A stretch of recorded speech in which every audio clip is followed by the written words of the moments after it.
कभी सोचा है कि अपने हाथ से जोड़ी गई एक मामूली सी कुर्सी भी बाजार की सबसे डिजाइनर कुर्सी से ज्यादा प्यारी क्यों लगने लगती है?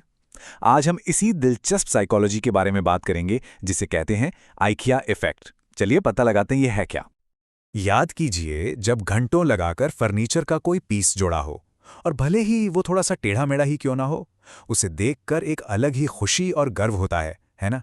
बस यही वो एहसास है जिसकी हम आज बात करने वाले हैं। तो इसी को कहते हैं आइकिया इफेक्ट। देखिए, इसका मतलब बस इतना सा है कि ये हमारे दिमाग का एक तरह का झुकाव है कि जिस भी चीज में हमारी मेहनत लगती है ना, वो हमें ज्यादा कीमती लगने लगती है।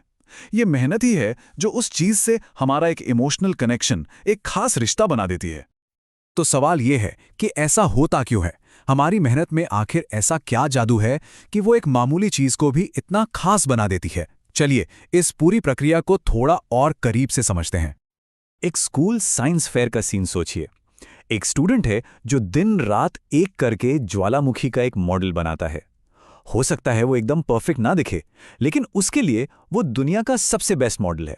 वहीं दूसरी तरफ एक और स्टूडेंट बाजार से एक चमकता हुआ रेडीमेड मॉडल खरीद लाता है, पर उसे वो खुशी, वो गर्व महसूस ही नहीं होता। तो इससे क्या समझ आता है? यही कि जब हम कुछ बनाते हैं तो हम सिर्फ एक चीज नहीं बना रहे होते, हम असल में अपने अंदर गर्व, एक नया स्किल और जबरदस्त कॉन्फिडेंस भी बना रहे होते हैं। और हाँ, यही सेम चीज पढ़ाई पर भी लागू होती है।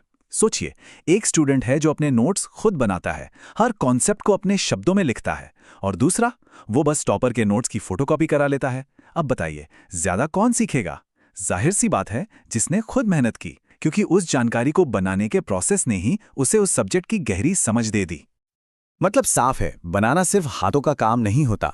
जब हम अपने दिमाग से भी कुछ बनाते हैं, कोई प्लान, कोई नया आइडिया या किसी प्रॉब्लम का सल्यूशन, तो हम उस पर एक तरह का हक महसूस करने लगते हैं और उसे कहीं ज्यादा वैल्यू देते हैं। अब जरा ऑफिस की दुनिया में चलते हैं। मान लीजिए एक नया इंटर्न किसी प्रोजेक्ट में थोड़ा सा ही सही पर कुछ योगदान देता है। अब वो उस प्रोजेक्ट को अपना समझने लगता है, उसकी कामयाबी की जिम्मेदारी महसूस करता है, जबकि बाकी टीम जो सिर्फ उस सिस्टम को इस्तेमाल कर रही है, वो उसे बस एक और टूल की तरह देखती है। और यही फर्क है एक सिर्फ यूजर होने में और एक क्रिएटर होने में। जब कोई किसी चीज को बनाने में शामिल होता है तो वो सिर्फ उसे इस्तेमाल नहीं करता, वो उसकी कामयाबी की भी परवाह करने लगता है। तो अभी तक तो सब अच्छा अच्छा लग रहा है ना? फायदे ही फायदे। लेकिन एक बहुत जरूरी सवाल उठता है, क्या अपनी बनाई चीज पर इतना गर्व करना हमेशा अच्छा होता है, या फिर इसका कोई डार्क साइड भी है? तो चलिए अब सिक्के का दूसरा पहलू देखते हैं। क्या होता है जब अपनी बनाई हुई चीज से ये लगाव इतना ज्यादा बढ़ जाए कि उसकी कमियां दिखनी ही बंद हो जाएं? जब यही गर्व एक तरह का अंधापन बन जाए? यही है आइकिया इफेक्ट का सबसे बड़ा खतरा। हम अपनी बनाई चीज से इतना प्यार करने लगते हैं कि उसकी सारी कमियां नजरअंदाज कर देते हैं। हम ये मानने लगते हैं कि हमारा काम बेस्ट है, सिर्फ इसलिए क्योंकि उसे हमने बनाया है। एक स्टार्टअप फाउंडर की कहानी सोचिए। उसने अपनी सारी जमा पूंजी और सालों की मेहनत लगाकर एक ऐप बनाया।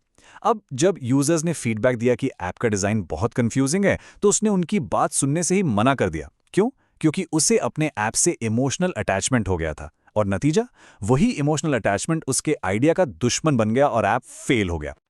तो यहाँ पर सीख बहुत सीधी और साफ है।